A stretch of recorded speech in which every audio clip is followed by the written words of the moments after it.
जम्मू आणि काश्मीर प्रशासनाच्या युवा सेवा आणि क्रीडा संचालनालयाच्या वतीनं श्रीनगरमध्ये झालेल्या आरोहण या राष्ट्रीय युवा महोत्सवात देवगडच्या सह केळकर महाविद्यालयानं महाराष्ट्राचं प्रतिनिधित्व करताना ढोल नृत्य सादर करून देशभरातून आलेल्या स्पर्धकांची आणि नृत्य रसिकांची मनं जिंकली. अलीकडेच 11 ते 13 मे या कालावधीत श्रीनगर येथील शेर काश्मीर आंतरराष्ट्रीय परिषद केंद्र अर्थात SKICC इथं हा राष्ट्रीय युवा महोत्सव मोठ्या उत्साहात संपन्न झाला. यामध्ये देशभरातल्या 11 राज्यातले संघ सहभागी झाले होते. देवगडच्या सह केळकर महाविद्यालयानं यावर्षी मुंबई विद्यापीठाच्या युवा महोत्सवात हेच ढोल नृत्य सादर केलं होतं. अंतिम फेरीत या ढोल नृत्यानं सुवर्ण पदक मिळवून इतिहास घडवला होता. सिंधुदुर्ग जिल्ह्यातल्या एखाद्या महाविद्यालयानं अंतिम फेरीत लोकनृत्य प्रकारात मिळवलेलं अशा प्रकारचं हे पहिलंच यश होतं.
मुंबईचे भूषण पाटील हे या नृत्याचे मुख्य प्रशिक्षक. सिंधुदुर्गातील सागर सारंग आणि रोहित माने यांनी या ढोल नृत्याचे धडे भूषण पाटील यांच्याकडून यापूर्वीच घेतले होते. सागर सारंग आणि रोहित माने यांच्या ग्रुपद्वारे जिल्ह्यात आणि जिल्ह्याबाहेर झालेल्या अनेक स्पर्धात या ढोल नृत्यानं प्रचंड यश मिळवलं होतं. आणि हा ढोल नाच आम्ही एक साधारण लॉकडाऊनच्या अगोदर याची सुरुवात केली आहे आणि याचे निर्माते आहे पूर्णपणे श्रेय जाते ते भूषण पाटील सर, आमचे गुरुवर्य आहे. तर त्यांनी आम्हाला हा डान्स शिकवला, त्यांनी आम्हाला दाखवला. मग आम्ही हे कुडाळचेच मुलगे जे आहोत त्यांनी आम्ही हा इथे सिंधुदुर्गात चालू केला. सलग मला वाटतं 2 वर्ष आम्ही फर्स्ट प्राईज सोडलं नाही. आणि त्याच्यानंतर हा डान्स आम्ही SS केळकर कॉलेज जो युथ फेस्टिवल असतं त्या युथ फेस्टिवलला हा डान्स आम्ही सिलेक्ट केला आणि तिथे आम्ही तो डान्स कोरिओग्राफ केला. तर ह्यावेळी सगळ्यात मोठा विषय म्हणजे सिंधुदुर्गात पहिल्यांदा गोल्ड मेडल SS केळकर कॉलेजने आणलं आणि ते पण डान्समध्ये कधीच आणलं नव्हतं. हे आत्ता पहिल्यांदा आम्ही आणलं. ह्याच्यानंतर कोणी आणू दे, काही प्रॉब्लेम नाही, पण पहिल्यांदा आम्ही आणलं. तिथून आपली ह्या ग्रुपची सुरुवात झाली. मग त्याच्यानंतर ओपन नॅशनल म्हणून एक कॉम्पिटिशन असतं, त्याचं एज असतं 30 वर्ष ना. 30 वर्षाच्या आतमध्ये कुठलीही मुलं त्या कॉम्पिटिशनला जाऊ शकतात. गव्हर्नमेंटचं कॉम्पिटिशन असतं. मग त्याचे आम्ही फर्स्ट राऊंड विजय झालो, सेकंड राऊंड विजय झालो आणि थर्ड राऊंडला आपल्याला सेकंड नंबर आला आणि तिथून आपण रिटर्न आलो. मुलं पण पूर्णपणे नाखुश होती, नाराज होता फर्स्ट नंबर, पण काहीतरी असेल नसेल आम्ही पूर्णपणे नाराज होतो. आणि सगळे आलो, पॅकअप पिकअप झालं, घरी आलो. आणि काही महिन्यानंतर परत आम्हाला फोन आला, कॉलेजला फोन आला की तुम्हाला महाराष्ट्राकडनं तुमचा ढोल नाच रिप्रेझेंट करायचा आहे. तर पुन्हा आम्ही जोशात पुन्हा आम्ही जम्मू काश्मीरला निघालो. हेच नृत्य देवगड कॉलेजच्या वतीनं बसवण्यासाठी सागर सारंग आणि रोहित माने यांना बोलावण्यात आलं.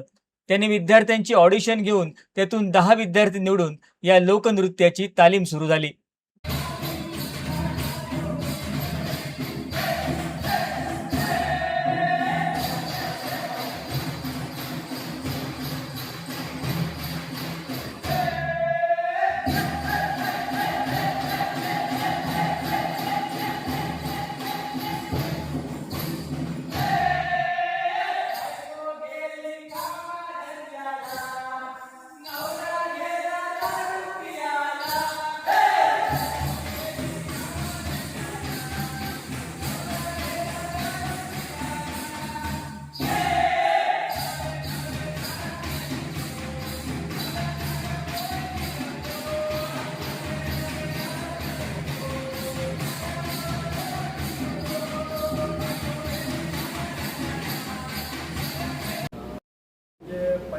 जेव्हा ऑडिशन साधारण मुलं ते 22 मुलं आलेली. नंतर ऑडिशन घेऊन फक्त राहिली 10 मधली पुन्हा गायब 2 झाली. पुन्हा 2 मुलं आली. नंतर टीम आमची ओके झाली. आणि रिहर्सल म्हणजे कसं असतं की फोक डान्स हा सगळ्यात हेवी प्रकार आहे. कारण आपला नियम युनिव्हर्सिटीचा असं आहे की कमीत कमीत 8 मिनिटं आणि जास्तीत जास्त 10 मिनिटं असं लिमिटेशन असतं. आणि 8 मिनिटाच्या वरती एनर्जी ठेवून हा डान्स करणे खूप कठीण गोष्ट आहे. तर आमची जी प्रॅक्टिस होती ती अशी होती की सकाळी 8 वाजता यायचं, 8 ते 9 वॉर्मअप करायचा. वॉर्मअप झाल्यानंतर मग कंटिन्यू रिहर्सल करायची. आणि रिहर्सल आपल्या कमीत कमीत 12 ते 13 रिहर्सल दिवसाला व्हायचे. म्हणजे मी मुलांना जर सांगितलं की सगळ्या रिहर्सल झाल्यानंतर पॅकअप करून घरी जायचं असेल आणि त्यांना सांगायचं कुठलं बाबा काम करशील का, तर ते बोललं कितीही पैसे द्या आम्ही काम करणार नाही, अशी त्यांची रिहर्सल होती. कारण तेवढी रिहर्सल जर केली तरच ते होऊ शकतं, नाहीतर होऊ शकत नाही. कारण सगळी मुलं नवीन होती, त्यांना काही लोकांना फक्त बेसिक माहीत होता डान्सचा, स्टाईल माहीत नव्हती. तर त्या लोकांची टिपिकल स्टाईल कशी आहे, ते कसे चालतात, कसे त्यांचे एक्सप्रेशन असतात, पण उठताना कसं काय करायचंय, बसताना कसं काय करायचंय, आणि त्यांचा थोडासा त्याच्यामध्ये नशेचा जो भाग आहे तो पण फील दिसला पाहिजे समोर. मग हे गोष्टी आपण थोडे करून ते आम्ही प्रयत्न केला इथपर्यंत काढायचा. हे नृत्य विशेषतः ठाणे पालघर जिल्ह्यात जव्हार मोखाडा या आदिवासी भागात केलं जातं. ढोल आणि पत्र्याच्या डब्याच्या तालावर वेगवेगळ्या मजेशीर गाण्यांचा आधार घेत मद्यधुंद अवस्थेत पुरुष मंडळी हे नृत्य सादर करतात. हे नृत्य जे सादर केलं आहे ते ढोल नाच हे प्रामुख्याने ठाणे व पालघर जिल्ह्यातील जव्हार, मोखाडा, विक्रमगड, वाडा या ठिकाणी सादर केलं जातं.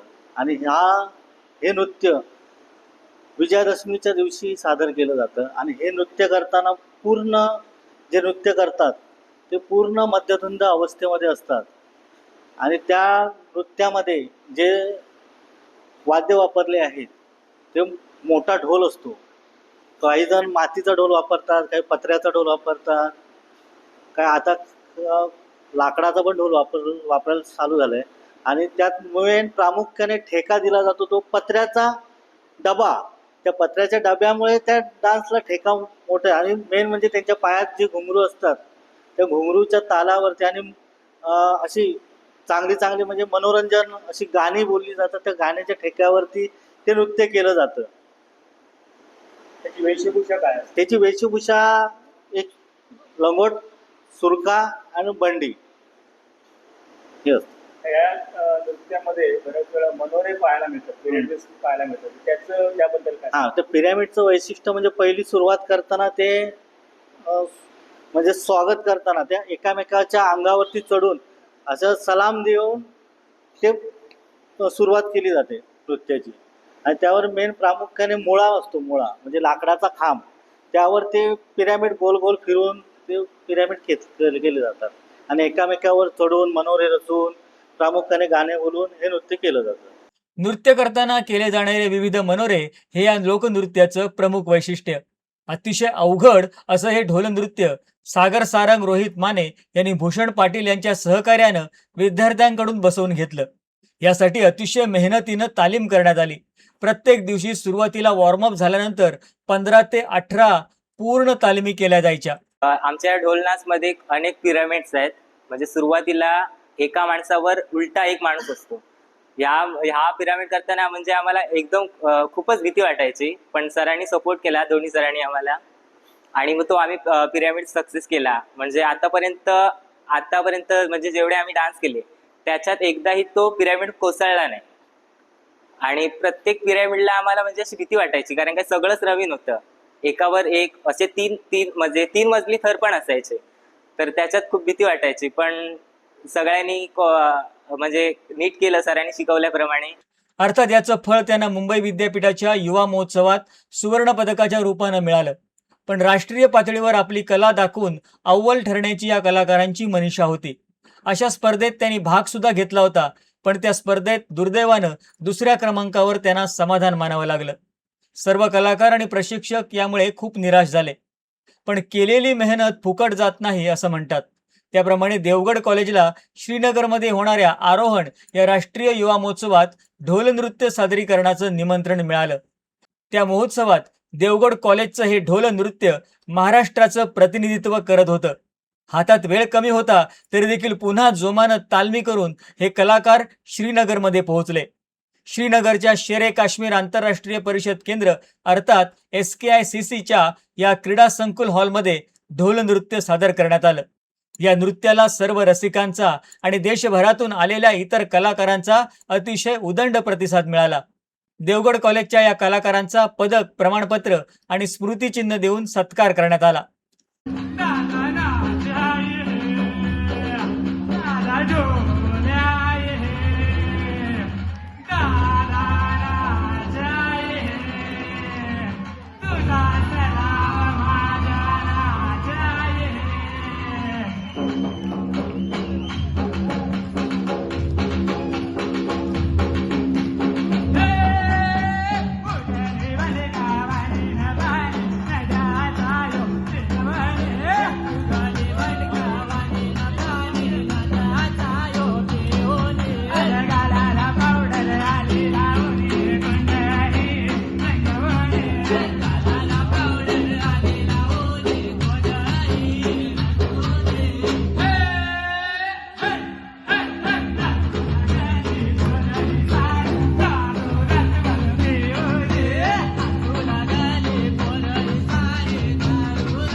तर परफॉर्मन्स करताना आम्हाला खूप मजा आली, कारण सरांनी आम्हाला शिकवलं तसं आम्ही तिकडे परफॉर्मन्स केला.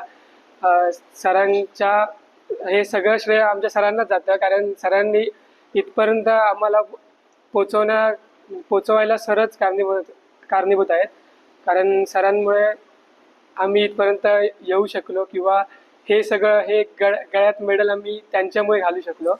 त्यामुळे आम्ही त्यांचं खूप खूप आधी धन्यवाद देतो.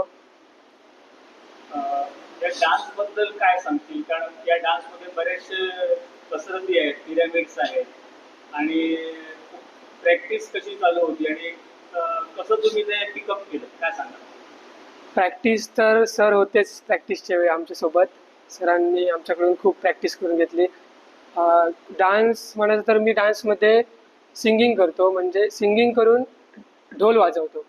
आणि त्यामुळे सिंगिंगचं रोहित सर, सागर सर दोघांनी मला सांगितलं. आणि डान्सचं म्हणाल तर डान्समध्ये माझे सगळे मित्र एकूण 8 जण डान्समध्ये डान्स करत होते, आणि आम्ही 2 अकंपनीश. सो डान्सबद्दल सांगायचं तर एवढंच. तिकडे कसा रिस्पॉन्स मिळाला तुम्हाला तिकडे लोकांचा? तिकडे भरपूर रिस्पॉन्स मिळतात. प्रत्येक स्टेटमधील व्यक्ती आमच्या डान्सच्या गाण्यावर किंवा डान्सवर स्वतः उभं राहून नाचत होती. त्यामुळे खूप माहोल तिकडे झालेला चांगला, आणि आम्हाला पण खूप भारी वाटलं. अशी एखादी काही कॉम्प्लिमेंट आठवते का कोणी दिलेली? तिकडे लोक काय म्हणत? तिकडे मला तर स्वतःला विचारत होते की तू संगीत विशारद झालंस काय, असं मला स्वतःला विचारत होते. पण मी तर संगीत शिकत पण नाही, सरांमुळे सगळं काय माझं झालंय संगीत. त्यामुळे मला खूप त्या आनंद वाटला त्यावेळी असं विचारलं तेव्हा. किंवा डान्सबद्दल आम्हाला विचारलं तुम्ही कुठून आलात, कुठल्या स्टेटच्या आहात, आणि तुमची एवढी एनर्जी, एवढं सगळं. या नृत्यामध्ये साहिल दीपक जाधव, तनिष हिरोजी नाईक, साहिल दिलीप जाधव, अभिषेक चारुदत्त शिंदे, भावेश हर्ष डेगवेकर, रितेश संदीप धुरी, करण मंगेश मेस्त्री, साईनील सुनील धुरे, योगीराज चंद्रशेखर नार्वेकर, प्रफुल्ल प्रकाश हजारे आणि शिवमणी अजय पाळेकर हे विद्यार्थी सहभागी झाले होते. 8 कलाकार प्रत्यक्ष नृत्यामध्ये तर 2 वादक आणि गायक कलाकार होते. या सर्वांना शिक्षण विकास मंडळ संचलित श्री सदाशिव हरी केळकर आर्ट्स, कॉमर्स आणि सायन्स महाविद्यालय देवगडचे प्राचार्य डॉक्टर विजयकुमार कोनुरे, उपप्राचार्य प्राध्यापक श्रीकांत सिरसाठे, सांस्कृतिक विभाग प्रमुख डॉक्टर नितीन वळंजू यांचं मोलाचं सहकार्य लाभलं. जे आमचे सर म्हणजे ज्यांनी आमचा डान्स कोरिओग्राफ केला ते भूषण पाटील सर. तर सरांचे मी खूप आभार मानतो, कारण काय सरांमुळे हे सगळं शक्य झालंय. सर मुंबईला राहतात, पण सर आमच्यासाठी गावी येऊन आम्हाला सरांनी कोरिओग्राफ केलं. आणि प्रत्येक गोष्ट म्हणजे खूप भीती वाटायची स्टार्टिंगला, कारण काही सरांनी एवढे डान्स कोरिओग्राफ केलेले की एक कुठेतरी दडपण होतं की आम्हाला जमेल की नाही. पण ते सरांनी आमच्यावर विश्वास दाखवला आणि आमच्याकडून करून घेतलं. तर भूषण पाटील सरांना म्हणजे मी खूप आभार मानतो त्यांचे. तुझ्या बाजूला तुझे 2 सर उभे आहेत, सागर सर आहेत, रोहित सर आहेत, त्यांच्याबद्दल काय सांगशील? सरांनी पण आम्हाला खूप सपोर्ट केला. म्हणजे भूषण पाटील सर यायच्या आधी आम्हाला या दोन्ही सरांनी खूप आमच्यावर मेहनत घेतली. आणि आव्हान चॅलेंजेस काय होते आता चॅलेंज वगैरे आल्या? चॅलेंज म्हणजे काय तर सुरुवातीला आधी कोणी येत नव्हते, म्हणजे आलेले म्हणजे ज्यांना फोक डान्स म्हणजे काय माहितीच नव्हतं असे पण आलेले. म्हणजे आम्हाला तर काय म्हणजे प्रत्येकालाच रिदम म्हणजे काय माहितीच नव्हतं, पण सरांनी इतकी आमच्यावर मेहनत घेतली की आम्हाला म्हणजे आम्ही ते सक्सेस करून दाखवलं. आणि अर्थात जम्मू काश्मीरला गेल्यावर म्हणजे आमचं ते स्वप्नच होतं. म्हणजे मुंबई युनिव्हर्सिटी हा म्हणजे आमची पहिली पायरी होती, पण आम्ही जेव्हा डान्स म्हणजे करायला सुरुवात केली तेव्हाच आम्ही ठरवलं होतं की ओपन नॅशनल युथ फेस्टिवलला गोल्ड मेडल आणायचं. पण ते काही कारणास्तव आमचं झालं नाही स्वप्न पूर्ण. पण आमच्या प्रयत्नाला यश शेवटी मिळालंच. आम्हाला एक संधी मिळाली आणि आम्ही ओपन नॅशनल युथ फेस्टिवल केलं.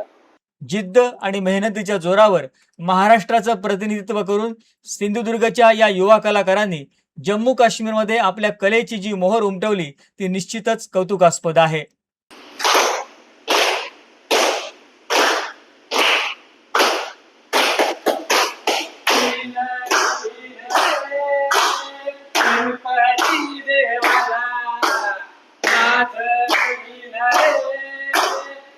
सहारी